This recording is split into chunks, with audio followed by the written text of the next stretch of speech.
A young police officer, lost in a Montana winter, limped through the storm with her breath fading into the dark. Behind her, a patrol SUV lay overturned, swallowed by snow. In her arms, 3 trembling German Shepherd puppies, their lives flickering like candle flames in a world built from ice. No one should have been out there that night, but then, through the roaring blizzard, a single beam of light pierced the storm, a snow-stained pickup slowing to a stop. Behind the wheel, a battle-scarred veteran spoke softly. "Get in, officer. No one survives these woods alone." What followed was more than a rescue. It was the beginning of a miracle shaped by second chances and loyal hearts. Before we begin, tell us where you're watching from. If you believe in loyalty and hope, hit subscribe. Winter consumed the Montana forest. Snow fell in thick sheets, turning the world into a white labyrinth.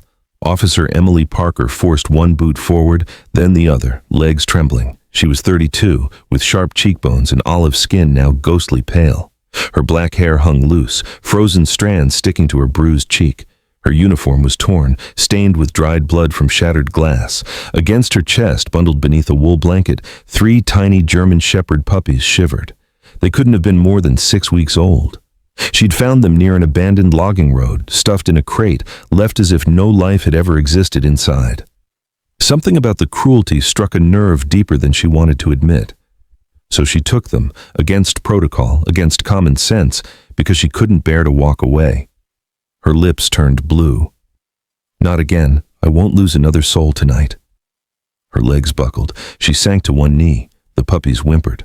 A sudden light cut through the blizzard. An old pickup truck, faded green paint, engine rumbling.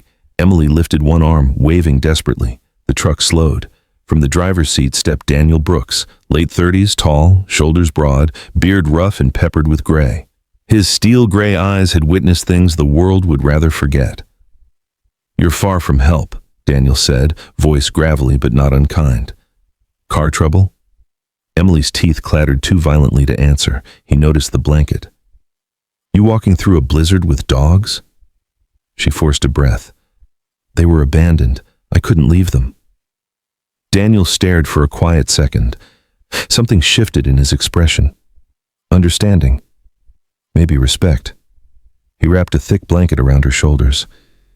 "Ma'am, in these woods, you don't get points for being brave. You get frozen." He reached for the puppies, his large hands surprisingly gentle. "Come on. My cabin's nearby. No one survives this cold alone." Inside Daniel's cabin, warmth radiated from a stone fireplace. The puppies lay near the fire, breathing softly.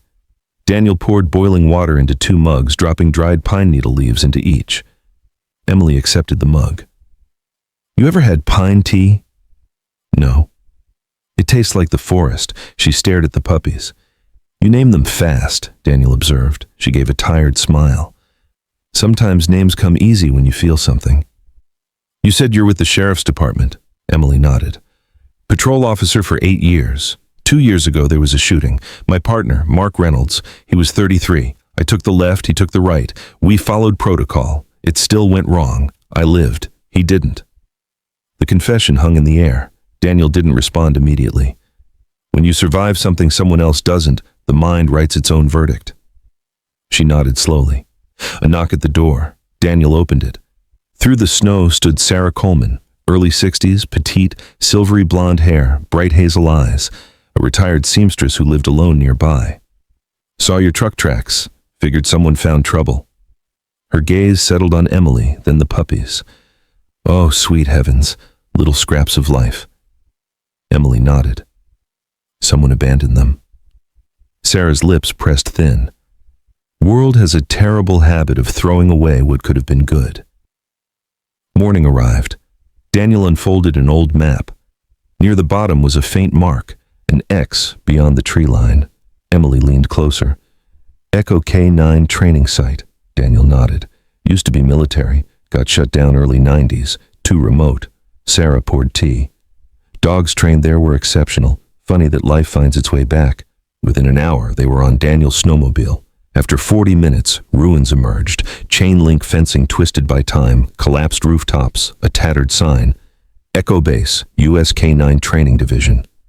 Emily's pulse quickened. Her father's service papers had mentioned a posting in the northern mountains. Inside, Emily brushed ice from a nameplate. Handler Sergeant Michael Parker. Her heart stopped. That's my father. Daniel stepped beside her silently. He disappeared when I was 9. Official report said missing during a classified mission. No remains, no answers. They found a photo, a younger man with her same dark eyes standing with a German shepherd. The sign behind them, Echo Base, Cold Creek Unit. Daniel spoke softly. You came here for the puppies. Emily shook her head. Maybe life brought me here for something else. The 3 pups bounded through the empty space, small barks echoing. Daniel watched them. We could restore it, for them, for people like us. Emily turned toward him. For the first time in a long time, hope didn't feel like betrayal. Emily and Daniel spent the day restoring the kennels. They cleared debris, hammered boards, shoveled ice. News traveled fast through Cold Creek. Then an engine growled. A dark green pickup tore through the snow. 4 men climbed out.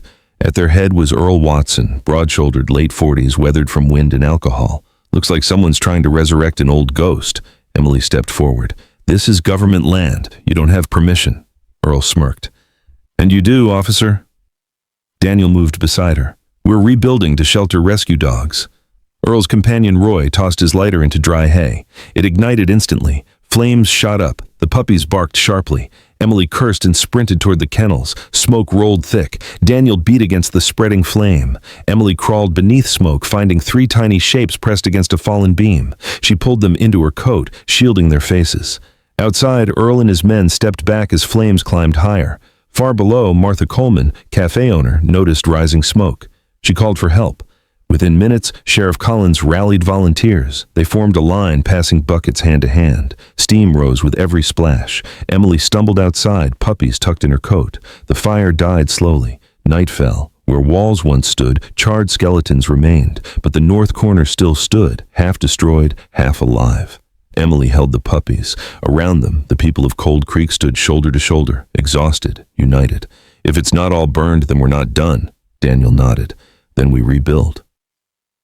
1 year later, winter still owned the mountains, but felt different. Down the road stood a hand-carved sign, Echo Shelter for Dogs and Heroes. Daniel stood beneath it. A year of gray added to his beard, but tension eased from his eyes. Beside him, Rocky trotted proudly, larger now, strong and confident. The yard was alive with over a dozen dogs, survivors, rescues, retired canines. Inside, Emily Parker knelt beside Halo, now sleek with adult fur. She wore the canine uniform of Cold Creek County. She'd transferred 8 months earlier, choosing mountains over concrete. She now served as Cold Creek's first canine therapy and search officer. That morning, Jacob Hensley, a retired firefighter, arrived with Honey, an older golden retriever. She belonged to my wife. She passed last fall. Honey hasn't been the same, neither have I. Emily's expression softened. She knelt. Halo nudged Honey's cheek gently. We don't replace what was lost. We just help carry what's left. That evening, Emily and Daniel stood beneath the sign. Dogs played nearby. Emily gazed into the tree line. Sometimes I feel like my father is still here, not as a ghost, just in the work we're doing. Daniel looked toward the shelter. Maybe he left something unfinished, and maybe we're the ones meant to finish it. Sometimes miracles don't arrive with lightning. Sometimes they come quietly, in a red truck stopping on a frozen night, in 2 broken people who choose to stand instead of run. Maybe God doesn't always change our past, but he sends the right souls to rewrite our future, through second chances, through forgiveness, and through the loyal hearts of animals who remind us what unconditional love looks like. If this story touched your heart, share it. Leave a comment. Tell us where you're watching from. Subscribe so more stories of faith, loyalty, and second chances can reach those still searching. May God bless you. Keep your home warm, your heart brave, and your steps guided through every storm.